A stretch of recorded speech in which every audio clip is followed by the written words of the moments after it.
ദേശവേല എഴുന്നള്ളിപ്പുകൾ ഒരുക്കിയ പ്രൗഢ ഭംഗിയിൽ മണ്ണാർക്കാട് ചെത്തല്ലൂർ പനംകുരിശി ഭഗവതി ക്ഷേത്രത്തിലെ പൂരാഘോഷം.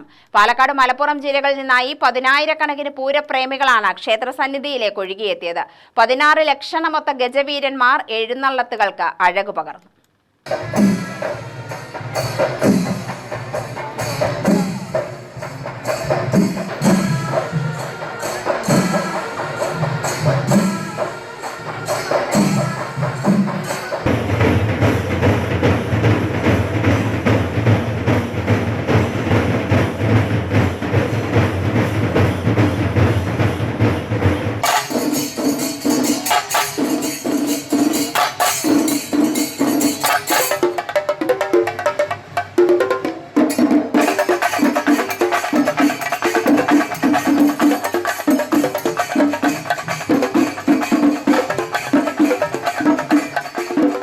ഗ്രാമവീഥികളിൽ ദൃശ്യവാദ്യവിസ്മയമായി ജില്ലാതിർത്തിയിലെ തട്ടകദേശങ്ങളിൽ നിന്ന് വേലയെഴുന്നള്ളിപ്പുകൾ നടന്നു.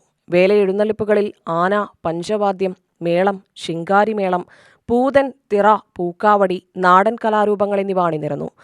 വൈകിട്ട് കൊട്ടപ്പള്ളിയാൽ പൂരപ്പറമ്പിൽ നടന്ന ദേശവേല സംഗമത്തിൽ പുതുപ്പള്ളി സാധു, ചിറക്കൽ കാളിദാസൻ, പുതുപ്പള്ളി കേശവൻ, നന്ദിലത്ത് ഗോപാലകൃഷ്ണൻ തുടങ്ങി ഗജനിര തന്നെ അണിനിരന്നു. മലപ്പുറം ജില്ലയിലെ കരിങ്കല്ലത്താണിയിൽ നിന്ന് പടിഞ്ഞാറൻ വേല, ആലിപ്പറമ്പിൽ നിന്ന് ആലിക്കൽ വേല, പെരുമ്പാലപ്പാറ വേല എന്നീ എഴുന്നള്ളിപ്പുകൾ നടന്നു. പാലക്കാട് ജില്ലയിലെ തച്ചനാട്ടുകര, വെള്ളിനേഴി തട്ടകദേശങ്ങളിൽ നിന്ന് വേലയെഴുന്നള്ളിപ്പുകളുണ്ടായി. വടക്കൻ ദേശവേല, മണലുംപുറം, ഇളംകുന്ന്, തെക്കൻ ദേശവേല, എടമനപ്പടി, കല്ലിങ്ങൽ, ആറംകുണ്ട്, മണപ്പുള്ളിത്തറ, മാമ്പ്ര, ആറാട്ടുകടവ്, ശ്രീകൃഷ്ണക്ഷേത്രം, തൃപ്പുലിക്കൽ, ആറ്റാശ്ശേരി, വടക്കൻ വെള്ളിനേഴി, മങ്കുഴി, കുറ്റാനശ്ശേരി തുടങ്ങിയ വേലയെഴുന്നള്ളിപ്പുകളാണ് പൂരം വർണ്ണാഭമാക്കിയത്. പനംകുരിശി ഭഗവതി ക്ഷേത്രത്തിൽ നിന്ന് കീഴേടമായ ശിവശൈലേശ്വര ക്ഷേത്രത്തിലേക്ക് പഞ്ചവാദ്യത്തോടെ ദേവസ്വം എഴുന്നള്ളിപ്പ്, തിരുശെഴുന്നള്ളിപ്പ് എന്നിവയോടെ പൂരാഘോഷം സമാപിച്ചു.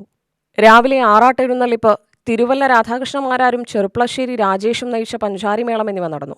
വ്യാഴാഴ്ച വൈകിട്ട് തൂതപ്പുഴയിലെ അത്തിപ്പറ്റ ആറാട്ടുകടവിൽ നടന്ന ആറാട്ട് ചടങ്ങോടെ ആഘോഷത്തിന് പരിസമാപ്തിയായി. ആറാട്ടു ചടങ്ങുകൾക്ക് തന്ത്രി തീയന്നൂർ ശ്രീധരൻ നമ്പൂതിരി, മേൽശാന്തി കറുത്തേടത്ത് ശങ്കരനാരായണൻ നമ്പൂതിരി എന്നിവർ കാർമ്മികത്വം വഹിച്ചു. UTV news, Palakkad.